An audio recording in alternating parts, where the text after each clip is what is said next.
Hello എല്ലാവർക്കും ഇഷ്ടം മാത്രം പുത്തൻ പ്രൊമോ വിശേഷങ്ങളിലേക്ക് സ്വാഗതം. അപ്പം ഇന്നത്തെ പ്രൊമോയിലുണ്ടല്ലോ നമ്മുടെ ഇഷിത മഹേഷിന്റെ വീട്ടിലേക്ക് തിരികെ വരുമ്പോൾ അവിടെ ആരും തന്നെ ഉണ്ടായില്ല കേട്ടോ, എല്ലാവരും തന്നെ പുറത്തായിരിക്കും. പിന്നീടാണ് നമ്മുടെ മഹേഷിന്റെ അളിയൻ വരുന്നത് കേട്ടോ. അപ്പം നമ്മുടെ ഇഷിതയെ കയറി പിടിക്കുന്നുണ്ട്, പിന്നീട് നമ്മുടെ ഇഷിതയെ കീഴ്പ്പെടുത്താൻ ശ്രമിക്കുന്നുണ്ട്. എന്നിട്ട് നമ്മുടെ അളിയൻ പറയുന്നുണ്ട്, ഞാൻ ആഗ്രഹിച്ച പെണ്ണുങ്ങളെയൊക്കെ എൻ്റെ വരുതിയിലാക്കിയിട്ട് ഞാൻ അടങ്ങിയിട്ടുള്ളൂ എന്നൊക്കെ പറഞ്ഞ് നമ്മുടെ ഇഷിതയെ ഇങ്ങനെ ആക്രമിക്കുക കേട്ടോ. അപ്പം ഇഷിതയാണെങ്കിൽ മാക്സിമം ഇങ്ങനെ ഒഴിഞ്ഞു മാറിയൊക്കെ പോകുന്നൊക്കെ ഉണ്ടെങ്കിലും ഇയാളിങ്ങനെ പിടിച്ച് വലിച്ചൊക്കെ ഇടുവാ.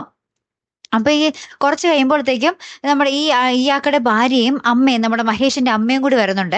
അപ്പൊ ആ ഭാര്യ മഹേഷിന്റെ പെങ്ങള് അളിയന്റെ അടുത്ത് ഇപ്പൊ ഇങ്ങനെ പറയുന്നുണ്ട് കേട്ടോ, നിങ്ങൾ എല്ലാവർക്കും ടിക്കറ്റ് ബുക്ക് ചെയ്തിട്ട് നിങ്ങൾ ഇടക്ക് വെച്ച് ഇങ്ങോട്ട് പോകുന്നോ, അതെന്ത് പറ്റി എന്നൊക്കെ ചോദിക്കുന്നുണ്ട്. അപ്പം അയാൾ പറയുന്നുണ്ട്, എനിക്കൊരു അത്യാവശ്യം വന്നടി, അതുകൊണ്ടാണ് ഞാൻ ഇങ്ങോട്ട് വന്നേ എന്ന് പറയുന്നുണ്ട് കേട്ടോ. പിന്നീട് നമുക്ക് കാണുവാൻ സാധിക്കുന്നത് കട്ടക്കലിപ്പിൽ നമ്മുടെ മഹേഷ് ആ വീട്ടിലേക്ക് കയറി വരുന്നൊരു രംഗം കേട്ടോ.